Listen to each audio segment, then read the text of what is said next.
this morning, and I think last night was the first time in history that they were ahead. Yeah, I heard that. Okay, so let's see the Heilige Gemara. The Gemara told us, the Mishnah told us that the day of Shabbos on Sukkot, they didn't draw the water from the well the day of the Nesachim because it was out of the city where they drew the water from, the Silwan. So what they did is before Shabbos, they took a barrel of gold and they filled up the barrel with water and they brought it in to the Beis Hamikdash on Friday before Shabbos, and they put it in a lishka, they put it in one of the chambers to store until they needed it. A. B is the barrel that they used was the Dafka barrel that was not a klei shoresh, it was not kodesh, it was a choil keli. And the Gemara wants to know why. Naisu b'mikudeshes. Naisi b'mikudeshes. Why didn't they use a barrel that was kodesh? And let's see Rashi. V'amai naisi b'mikudeshes. So Rashi, it's 4 lines on the bottom. The kasal kadaite. At this point in the Gemara's original assumption is ein hakli mikachin kedushas agufli possibilina. So the first rule is nothing becomes possibilina if it's kedushas tamim. It only can become possibilina if it's kedushas aguf.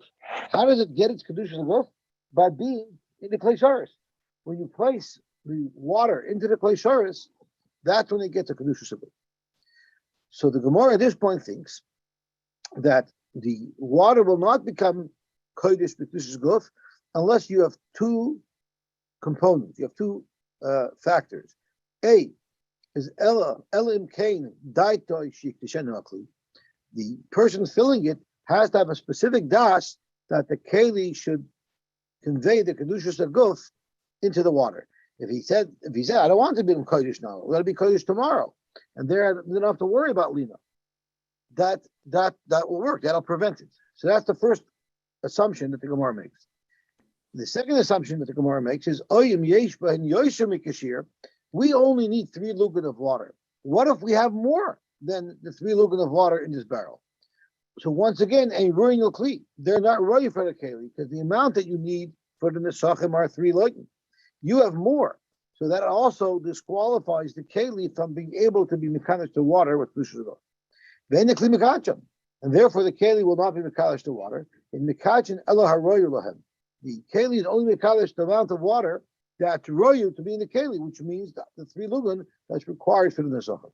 So we have 2 factors that will prevent the water from attaining kedushas aguf and therefore avoiding the problem of lina. So oy bezoi, why couldn't we bring it in the klei sharis? Why did we need to bring it in a non-klei sharis? And for the Gemara, Amar Ziri, because ain't shir l'mayim. First of all, there's no shir l'mayim, which means up to Rashi, shafilo yoysim mishlois lugan re'lanase. The real lugan is the amount that we use, but that doesn't mean you can't use more. You can use more as well. So there's no problem of the keli conveying the kedushas aguf into the water, even though there's no more water. Why is that so Rashi? The Torah doesn't tell us specifically how much water is the right amount for the nesachim. They're royu to be in the keli, and once that's the case, ukli miyad mikacham. And therefore, the moment they're in the keli, and in this case it's Erev Shabbos, if the keli was a kli sharis, it would be mekadosh to water with the kedushas aguf instantly. Whatever touches the keli will become kodesh. Even if, and this takes care of the second thing, even if you have no das, meaning I don't want the water to become kodesh now, I only want the water to become kodesh Shabbos morning. Nevertheless, hakli mekachan miyad shaloi midas. The keli will be making kodesh right away. So it's up to you now. It makes perfect sense why they needed to use a non-klei sharis to draw the water, because otherwise it would have been impossible to avoid the kedushas aguf from going on the water the night before on Erev Shabbos, and if the water is left overnight, it's possible enough. The klei sharis mekachin shaloi midas, and the klei sharis will be mekadosh even without das. So now we're right at the top of Daf Nun Amud Aleph. The ma'isi b'mukudeshes, had they used a keli that was a klei sharis, what would have happened was isuluhu belina. It would have been possible with lina. In order to avoid that, they used the non-klei sharis. Chizkiya Amar, Chizkiya says you don't have to go so far. and say two halachas. A is that a klisharis is mekadosh levidas, and B is a klisharis is mekadosh even if it's more water, because look Chizkiya Omar klisharis ain't mekadosh elamidas. You can say that a klisharis is not mekadosh midas. No, oy bazoi, what's the problem? Use a klisharis. Have in mind that it shouldn't convey the kedusha only tomorrow morning, only Shabbos morning. That will still be a problem because people watching have no idea what the das of the person was when he drew the water. They just see him drawing water and they know he's drawing it for the Sukkim tomorrow. So they're going to think they're going to think that he did have in mind when he drew the water to make it kodesh. So what's the big deal? What's the problem? Rashi, the problem is if they think that this water was drawn the day before and it was left overnight, so this water is possible ego. Yet they see him using it because they didn't realize that it really didn't have kedusha. They thought it did, and they see him using it. So they're going to assume, hey, I guess the whole psul of lina does not apply to water. It doesn't apply to nesachim. So from now on, when we do nesachim, even if the nesachim get left overnight, we'll still use them. That'll become out a big kilkel out of that. And therefore, as a chizkiya, even though technically you don't have a problem, but we have a problem of a gzeira, therefore they need to use a keli that's conspicuously not a klisharis, so everybody will know that there was no problem with lina here. Amar B'Yana, Amar B'Zeira. B'Yana said in the name of B'Zeira. You can go even further. Afilu teva yesh shir l'mayim uchlisharish en mekachin elamidas. Even if you hold like yesh shir l'mayim, so if it's yesh shir l'mayim, then nobody would look at this barrel with water and think that it became kodesh kedusha zaguf because there's too much water here, and they'll think that since there's too much water here, it couldn't have become kodesh kedusha zaguf, and then there's no problem. Zokt observe, there's still a problem because people will say, sure, he took out a full barrel, but that full barrel he's using for kiddush yadayim v'raglayim. We know that the water used for kiddush yadayim v'raglayim will be possible enough. That's why they take the whole kiyar and lower it down into the amas hamayim overnight, so it shouldn't become possible enough. And we also know that you don't have to do kiddush yadayim v'raglayim directly from the kiyar. You could do it from any receptacle of water, because we learned in Yuma that they used to have a special gold keli with which they would do kiddush yadayim v'raglayim on the Kohen Gadol on Yom Kippur. So people will think that he drew all this water before Shabbos in a barrel, and if this barrel was a klisharis, they would think it took on its kedusha, because even if they know that a klisharis is not mekadosh elamidas, and they know that the shear of water is 3 loigin, and the klisharis is not mekadosh more than necessary, or won't be mekadosh if it's more than necessary, but they'll think that you probably took all that water for kiddush yadayim v'raglayim. So once again, in their minds, they think there's a psalina, and you're still using it. So they're going to think that there is no psalina by Nesachim. And therefore,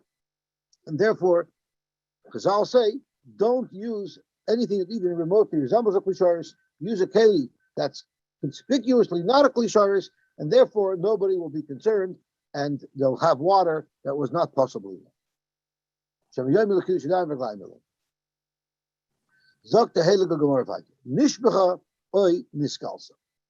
you had this water, and you were saving it overnight. It was not kodesh because it was not in the klisharis, and overnight either it spilled out or it became uncovered. And now because of that, you don't have water for the nesachim. So the Mishnah told us that you just take more water from the kiyar. Now the question is, what was the problem with nisgalsa?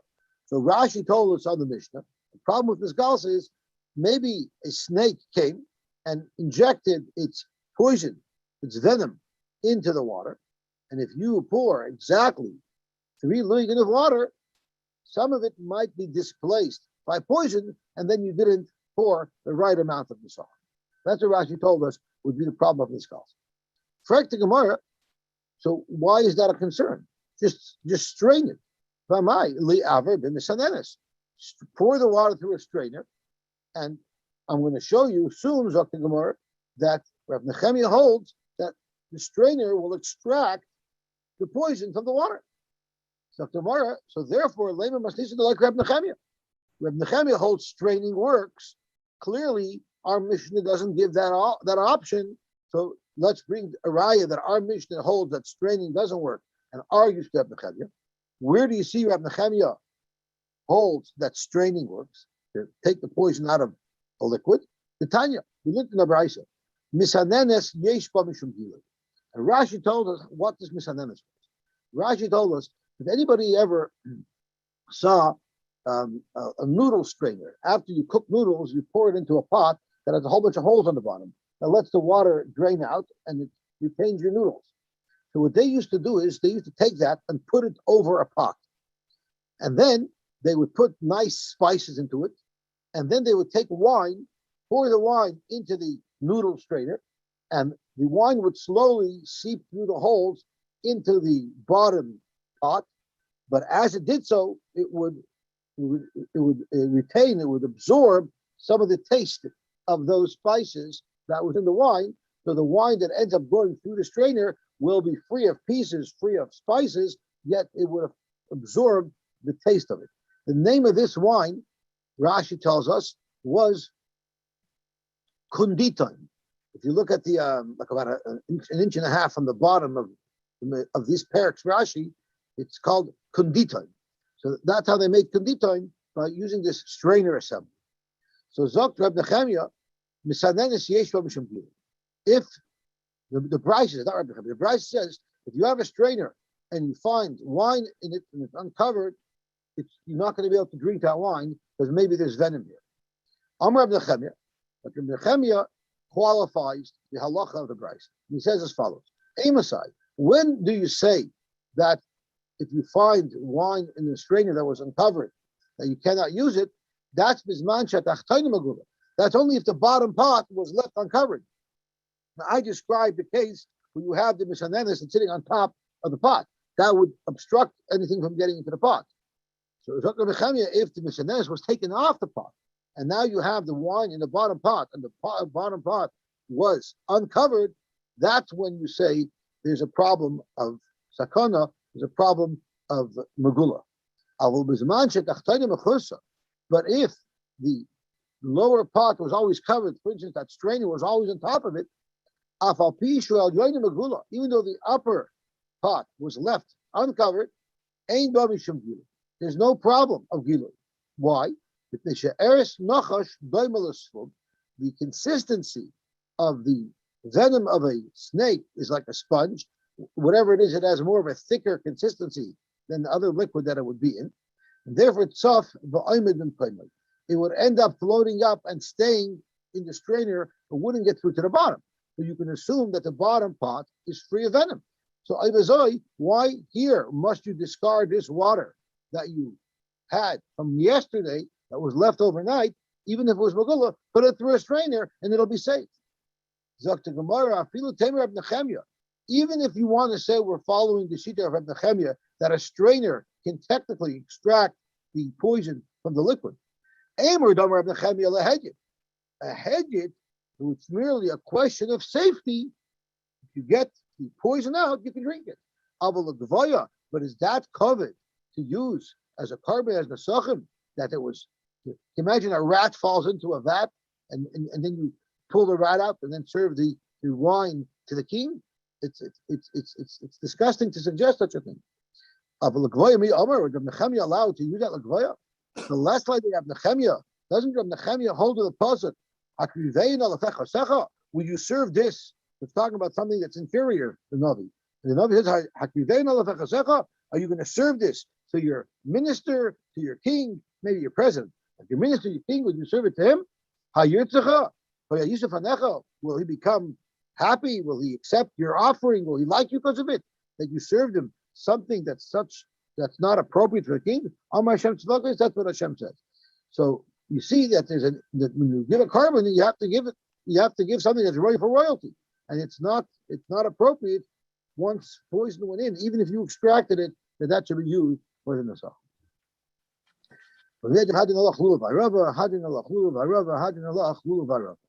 Now I think we're closing in on the final parak of Masechah Sukka, and it's a musical parak. Hachalil, it starts off with a flute.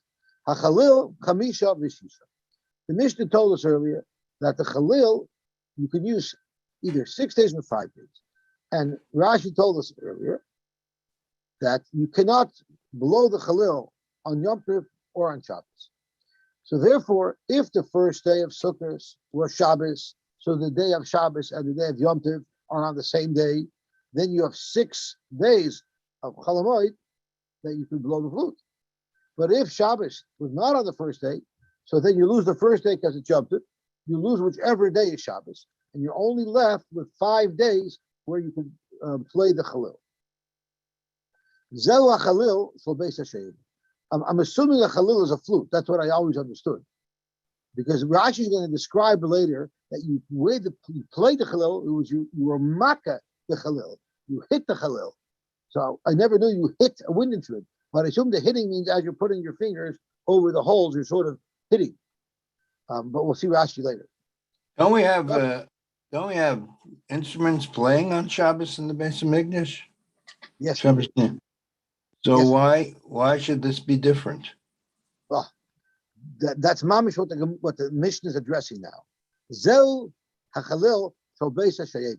We're not talking about the Chalil that was blown by Karbanos. We're only speaking about the Chalil of the Simchas Beis HaSheva, which Rashi tells us, Shahoyu Mechalalim, they would blow the Chalil laharbois Simcha leBeis HaSheva. This to create extra Simcha. What is the Simchas Beis HaSheva for? The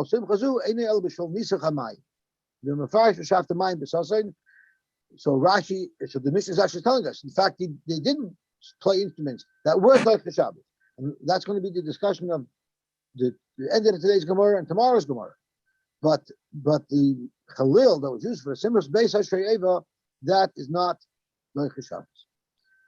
Rashi says that the purpose of the Simchas Beis HaSheva was because of the Nisuch HaMayim. There are other Rishonim who hold the Simchas Beis HaSheva was just to be Masamech on Sukkot. It was not necessarily directly related to the Nisuch HaMayim. It's not like Shabbos and it's not like Yom Tov. The Halakha Gemara on Amud Beis. So is this halacha Moshe Messinai, the Simchas Beis HaSheva, or not? I don't think the Simchas Beis HaSheva is a mitzvah d'oraisa. I just think it's a custom that they did. They used to have a big party every night in the Beis Hamikdash.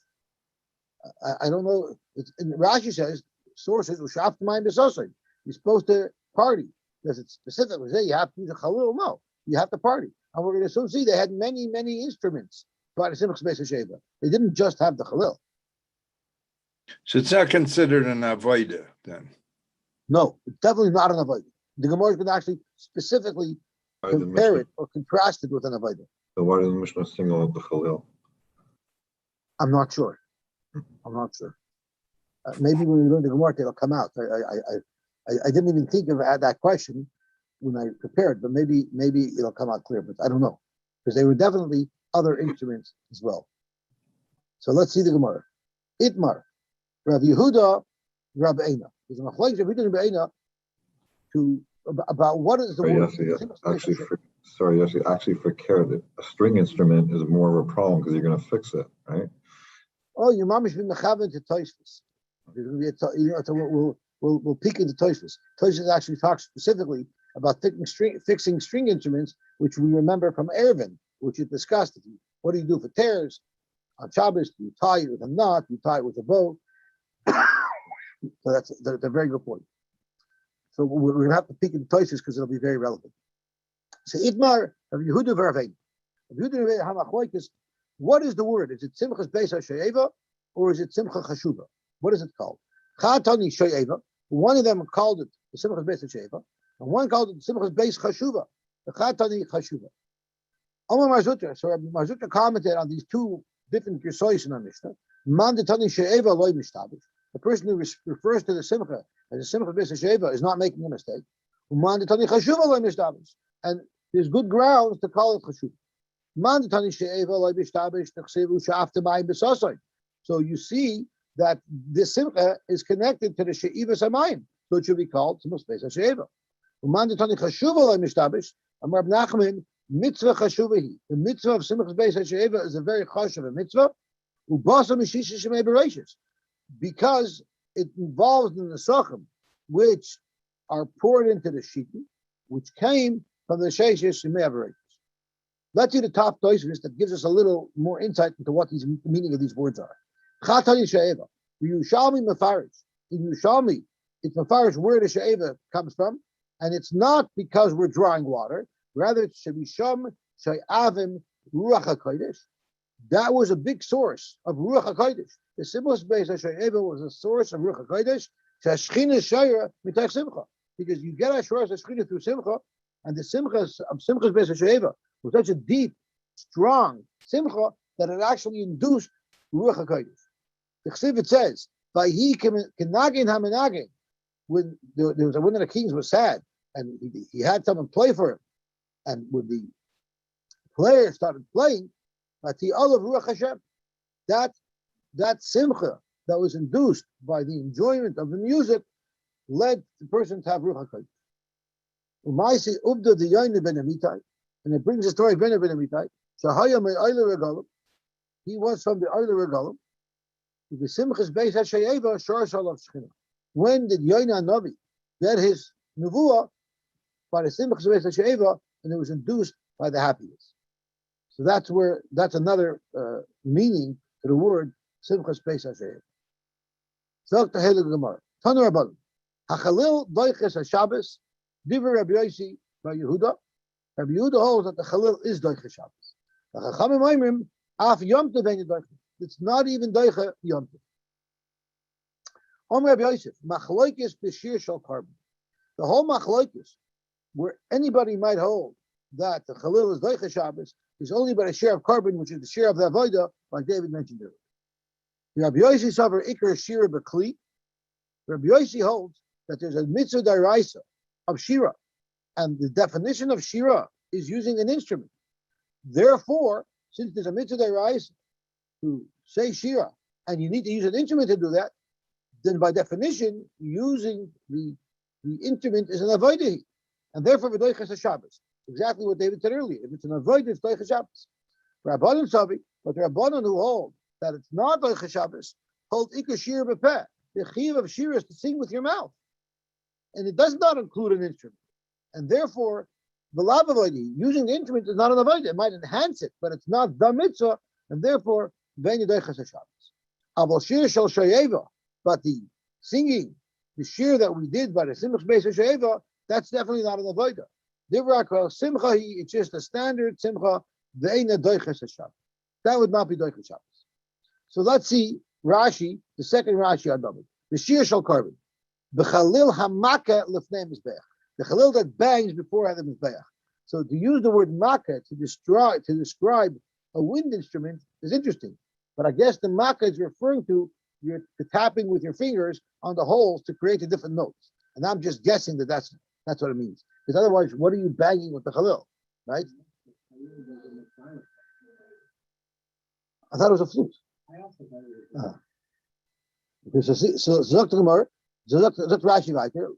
The Shas Nisuch, Hamayim v'Yayin, L'Tomit Shel Shacher.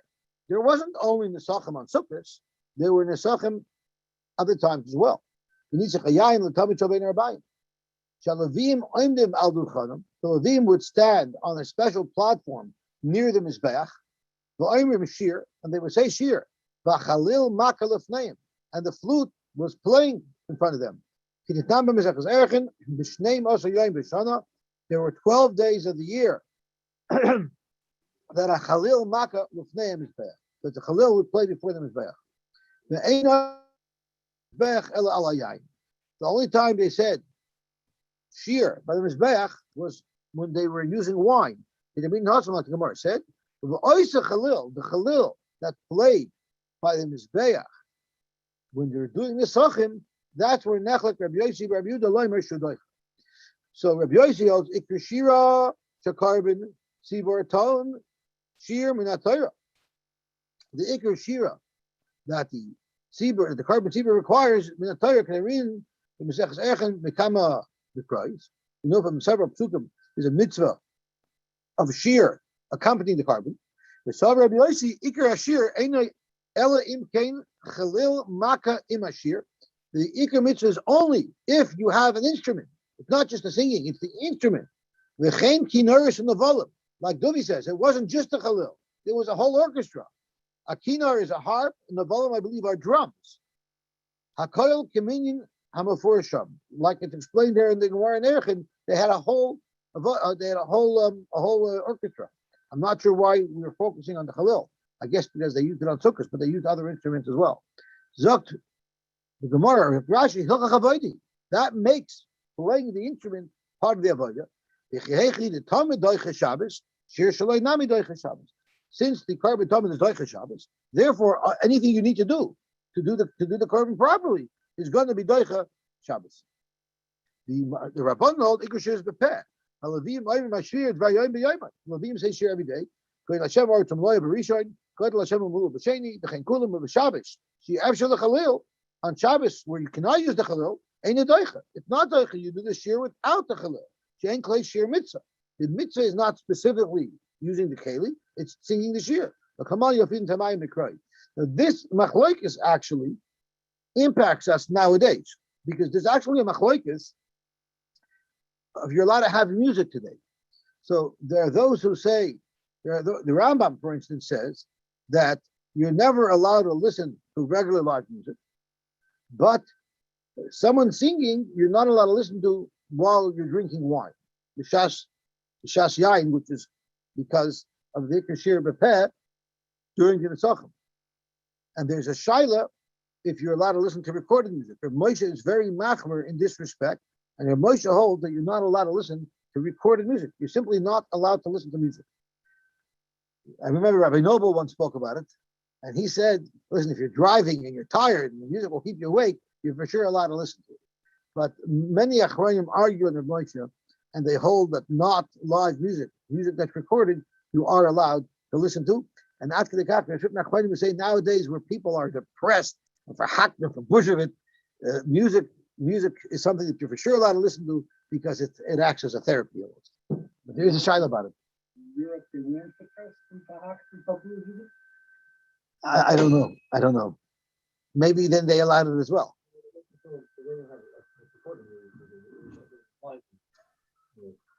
I don't know. If you listen to the music from 70 years ago, it wouldn't put me in a good mood anyway.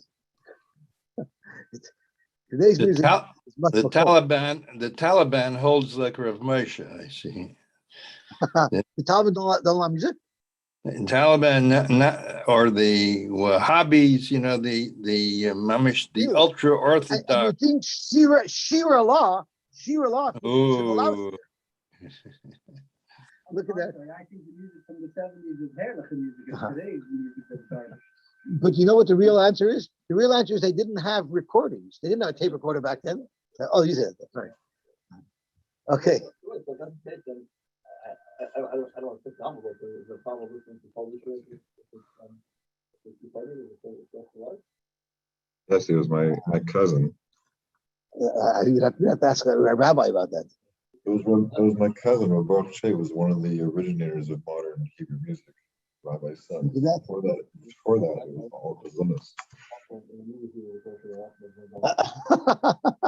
Shmuel said when he asks the Rav, the Shaila, whether or not you're allowed to listen to Kodesh on a recording, he'll ask the Rav also if you're allowed to eat the popcorn in a movie theater, if it's kosher. When he asks that Shaila, he'll ask the Shaila. Very good. Okay. So this is not going to be the Maskana of the Gemara. The Maskana of the Gemara is, in fact, that there'll be Shitas who hold that even the Chalil of the Simchas Beis HaShayeva is like a Shabbos. But at this point in the Gemara is saying that the Shir of Simchas Beis HaShayeva is surely not Doicha Shabbos. Aval Shir Shal Sheva Divrei HaKol Simchi Veini Doicha Shabbos. The Machlekes Tanoim that we have is only the Shir of a Dairaisa, the Shir that's mandatory when a korban is brought. So Zok the Gemara. Rabbanon Tavar Iker Shir B'Peh V'Lav Avodi Veini Doicha Shabbos. Aval Shir Shal Sheva Divrei HaKol Simchi Veini Doicha Shabbos. Amar B'Yosy. Amina the Bahapligi. How do I know that the Machlekes between Rabbi Yosy and the Rabbanon as to whether or not the Shir, the Chalil playing instruments is Doicha Shabbos? How do I know that the Machlekes is totally in the Shaila of whether or not you say Iker Shir B'Peh and Iker Shir Because that's how Rabbi Yosef explained their machlokes. How do I know that this is the actual reason for their machlokes? It's how to look at the brisa. Klisharis she'ashon shalates. What happens if you make a klisharis out of wood? Normally, klisharis has to be made out of a metallic object. You're doing this from the menorah. But what if you made a klisharis out of wood? Rabbi says that's a puzzle of klisharis. Rabbi Yosef Yehuda Machshir. While Rabbi Yosef Yehuda holds the kosher klisharis. What is the machlokes about him? This must be the machlokes. Man the Machshir. Rabbi Yosef Yehuda who holds a klisharis could be made out of wood. Sovar Iker Shira Bekli. He must hold that there's a din d'oraisa to play an instrument. And one of the instruments that was played was the flute of Moshe Rabbeinu. The Alfinon me'avuva de Moshe. The avuva of Moshe, the flute of Moshe Rabbeinu was wood. As a matter of fact, Rashi tells us something very, very interesting. Rashi tells us that they actually tried to plate it with gold, and it ruined the sound. So they had no choice, but they removed the plating because it was the wood that gave it the beautiful sound that it had.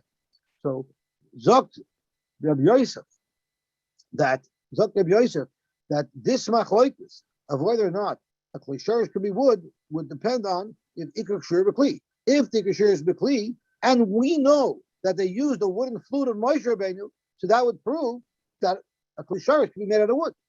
Uman the puzzle, but the mandam who holds that a klisharis cannot be made out of wood, and therefore you can't bring a raya from Moshe's flute, it's because he holds over ikar shir b'peh. He holds shirs b'peh, and therefore you don't need a klisharis. The kalim, the musical instruments that you're using in the base of mikdash, are not required to be klisharis because they're not part of the vayda, and therefore you wouldn't be able to learn from the fact that Moshe's flute was wood that's a kosher klisharis. From there you don't have a right, because there you could say dechula alma ika shira b'kli. Really, you could say everybody holds ikar shira is b'kli, which explains very well why how you know that a wooden klisharis is good.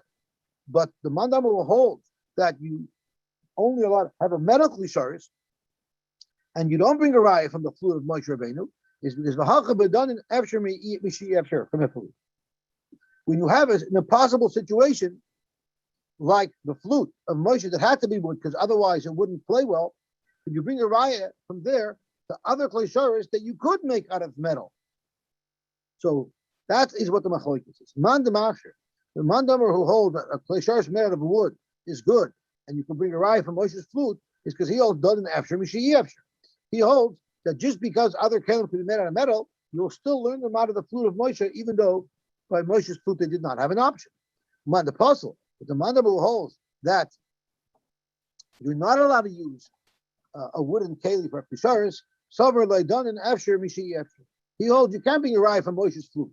There they didn't have a choice; it had to be made out of wood.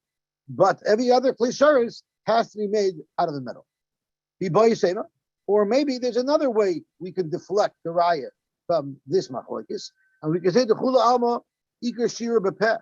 Let's say that everybody holds ikar shira b'peh, and even if you hold ikar shira b'kli, you could say ain't done efsher mishi efsher. So mamela, you don't have any raya whatsoever from the flute of Moshe to our question as to whether or not a klisharis could be made out of wood. And the question of whether or not a klisharis could be made out of wood is a completely different machlokes that has nothing to do with the playing instrument. How do we know Moshe Rabbeinu had a flute? Where did this come from? No, Rashi shel Moshe. It's in the Gemara Erechim. Rashi quotes the Gemara Erechim that discusses the flute that Moshe Rabbeinu had. So the Gemara, I'm not sure. I didn't look up the Gemara Erechim, but I guess the Gemara brings a raya there that Moshe had some type of wooden musical instrument.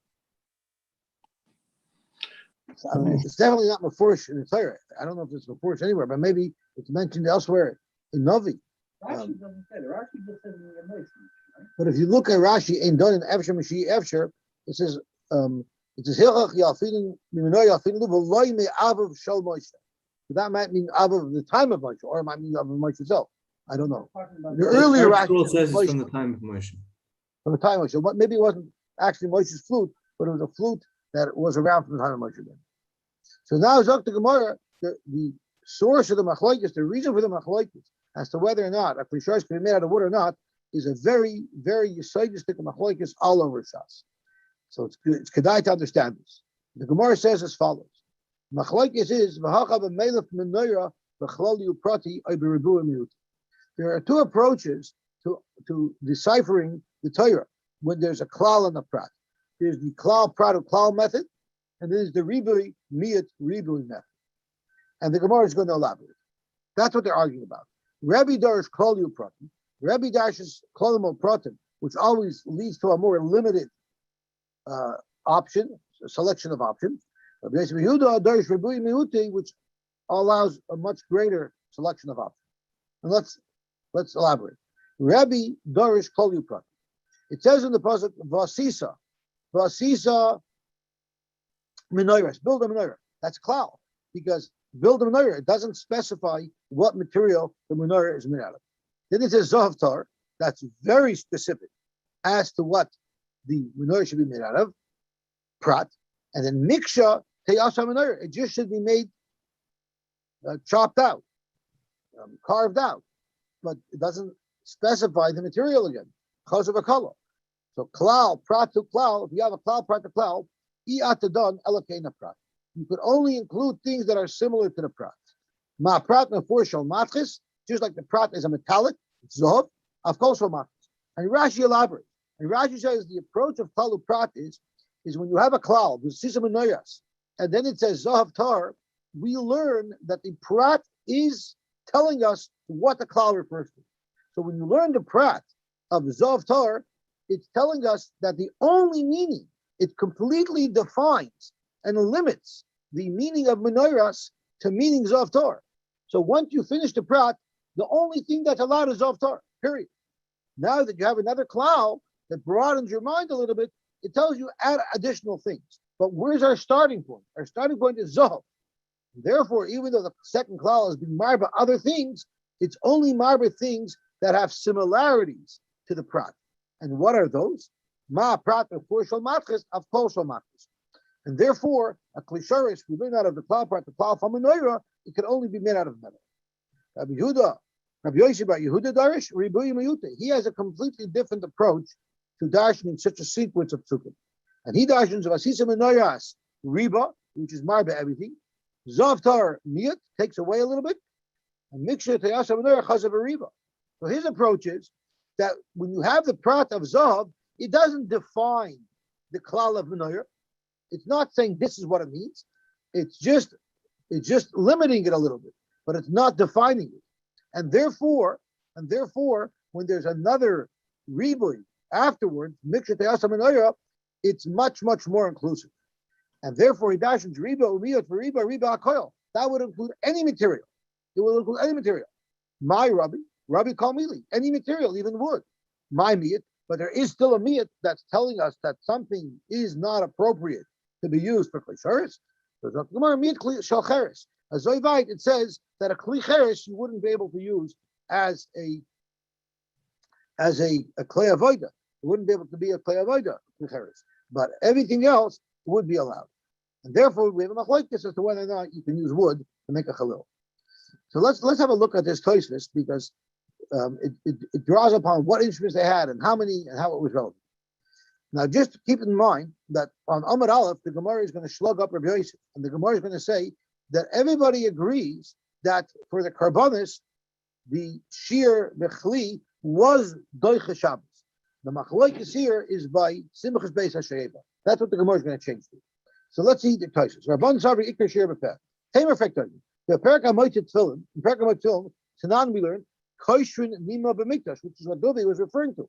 You're allowed to tie it to a harp, string, tears. You're allowed to tie it. Avaloi B'Nina. The Ikatana B'Gemara, and there's a Tana of the Gemara there who said, the Amar Loi Haya Kosher Ela Einba. Right? I think it was a Yehuda, because Yaakov wanted to sheet the whole day, you don't tie it, you only make a bow. The Atkan Loi Pligi, Ela Batikin Kli, Yidachi Shabbos, Mishum Achshire Carbon. You see, the whole shaila is: are you allowed to fix a broken instrument? Avo shir atzmai, but actually playing the instrument, l'chul al-madachi. So how could you say there's a machloikis as to whether or not you're allowed to play an instrument in the base of mikdash to accompany the shir? The shaila was only you're allowed to fix the instrument, but there's no shaila. You're for sure allowed to use the instrument. I think that was the discussion. The Tanami of Perak Sheni, the Erechim, the second parak of Erechim, it says, "V'shtema sayoyim b'shana hachalil maka l'fnei mizbeach v'shchidas Pesach Rishon u'nushefted from Pesach u'v'Pesach Sheni u'b'yom tov harishon shel Pesach u'b'yom tov shel Atzeres u'shmoina shemei achad." So you see clearly that all 8 days of Sukkot they blew the Chalil al Madachi Shabbos. So clearly, playing the instrument is Deicha Shabbos. B'yom tov and Yom tov. The actual Shmoyin Shemei Achag below Shabbos. You can't have 8 days of Sukkot without Shabbos and Yom Tov for that matter. Rabbi Yirmiyah bar Abba, according to Rabbi Yirmiyah Abba, who on Amar Aleph is going to tell us the Masik B'Shmaichin B'Shir Shol Shayevim Pligi Aval Shir Shol Carbon L'Chol Amadachi Nicha. So according to the Maskana, how we're going to learn, and according to Rabbi Yirmiyah bar Abba, that in fact everybody agrees that the share of a carbon is doicha, then it makes sense. But Rabbi Yosef on our daf over here, how does he explain that Gemara, which seems to indicate that everybody holds you for sure play these instruments on Shabbos? Rabbi Yosef is the Rabbi Yosef the Haka, he tells us Brisa. Rabbi Yosef, we're going to end up slugging up from a Brisa, but it's still going to be sure on him that Gemara as well. But Tzarech Leimer, you're going to have to say the Mesnis and the Erechim and the Erevin, the two Mishnayos that I quoted the places that say beferish that you're allowed to play. Have a Mukil Rabbi Yossi, Rabbi Yossi Yehuda. Rabbi Yossi would have to hold that those Mishnayos are only according to the Shita on our daf, who holds that the sheer playing with instruments by the Karbanis was Deicha Shabbos, but it wouldn't fit according to Rabban. It's still going to be fair. The Soif Tamid Nishchat Mashma, the mills of the Pshitahi, they shvus b'mikdash. At the end of Tamid Nishchat, it's Mashma as a davar poshet that there's no Gezeres Rabbanan in the base of Mikdash for Shabbos. There's no Gezeres Rabbanan of Shabbos in the base of Mikdash. Afilu Rab Nosson the Machmer Hasam, even Rab Nosson there who's Machmer and says there is a shvus b'mikdash, moide the shvus shricha hitiru. They're moide that something that's an integral part of the avodah would be mutter to do in the base of Mikdash. Voitam beperkin kabit kiyah shal Mikdash, by the kiyahs that they blew in the base of Mikdash, the whole yom hayusham esrim ba'achas kiyahs. Every day they blew 21 kiyahs. Va'afilu b'Shabbos, even on Shabbos, kid the daik v'gemara. The whole yom tanan. Below yishtamit the polik shum tana. The Mishnah says every day, and nobody seems to argue. So everybody holds you blew the shofar on Shabbos in the base of Mikdash, which is a Shavuos, and you see you don't have the problem with it. The Ein Leimer, you can't say that those are different. The 100 kiyahs deraisa. You can't say that those kiyahs are deraisa. The Hadagatani shalosh l'psicha sha'arim, because it says it lists off 3 for the psicha sha'arim, which for sure was not deraisa because that wasn't part of the avodah. But kiyahs nami shalosh, they also please let me show you they lahavtalah min malacha dechas yom tov shechaliyot erev Shabbos. They also blew 3 kiyahs coming into Shabbos, even if erev Shabbos was yom tov. They blew it. So you see, these are kiyahs that are for sure not kiyahs that are mandated in deraisa, yet they still blew them on Shabbos. Yom Tov Shechol Yos Be'erev Shabbos, Toikin, V'loy Mavdilim. So Yishanim B'Mikdash, they did a little differently, but they still blew shofar. How can they blow shofar if you hold that you're not allowed to do a shvus in the mikdash? You find some time in the Gemara. V'loy Gozer B'Mikdash. There is no Gzeir in the mikdash. So how could you explain? How could you explain that they did not allow you to play instruments? They did not allow you to play instruments by the simple space of Sheva, yet for all these other reasons that are also only midrabanan, they didn't have a problem with you playing instruments. Yeshloim is a taisus, and this also touches on what Dubi said earlier, is Sham Roiv Clay Shear. When they just blew shofar, that wouldn't be so bad. But the orchestra that they had by the simple space of Sheva was a complete orchestra. Shahayusham Roiv Clay Shear, Chalilim, Kinoris, Mitzaltayim, Navalim. They had all the vast array of instruments. Shetrichim lesakin tadir. It's inevitable with so many instruments, they're going to need attention. They're going to need adjusting. They're going to need fixing. So there's a much greater opportunity and concern by the simchs beis hasheva that someone will fix an instrument. Therefore, gazubu tfei mehanach. Therefore, we were gozer, unlike all these cases where we're talking about blowing the shofar, the sogi b'shofar leiboy tikkun. They only used the shofar. They didn't have a whole orchestra of instruments, and the shofar doesn't break down. But the gozer behu, once they were gozer that you shouldn't fix it, gozer namish la yisku l'mila amayim. Once they were gozer not to play instruments for the shofar, they also said don't blow the shofar. So that's what Tosha says. I guess we better stop here. But Yes, here sir. Tosha says the favorite that there was a whole orchestra. Yosy, the shofar doesn't break down, just the baltakea. It depends who he is. Go ahead. So have a wonderful, wonderful day.